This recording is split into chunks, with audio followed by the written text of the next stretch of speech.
台股11天今仔日一个开盘就拔超过1000点，这台积电的上加捌拔到1060块，收盘是收伫1070块，拢总是落65块。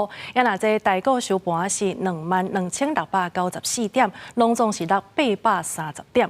另外呢，这美国的关税政策也有影是冲击到咱的台股。经济部长表示讲，这对台商甲企业界的支持一定要有够力。 台股迄11日全年第一届准备开盘，证交所拜求好彩头。不过初三早起一开盘就大跌，指数为过年前收盘23525点，5分钟内就落到上加22502点，8000外点。缺德股台积电股价也捌落到1060块。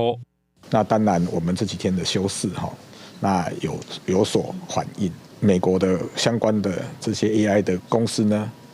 事实上也经过这个整个1月27号大的一个跌幅证交所董事长林修明乐观分析，这届盘是台股休困了的反应。不过，这个大盘受到美国总统 Trump 关税政策甲中国新创公司 DeepSeek 的商战冲击。过年后开盘就大盘729点，比2020年开盘696点搁较济，创10年上惨纪录。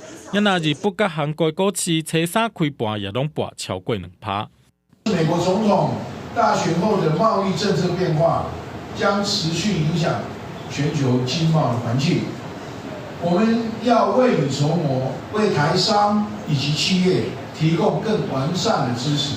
另外，中央大学经发中心也发布1月份消费者信心指数，整体拢落低。未来半年投资股票时机落2.46点，落个幅度达到第2，表示市场信心较歹。关注的重点还是在于说，川普呢，他究竟会不会呢？对于全世界的大部分的国家呢，发动这个关税战争。如果是这样的话，要有比较强劲的表现，困难度会比较高。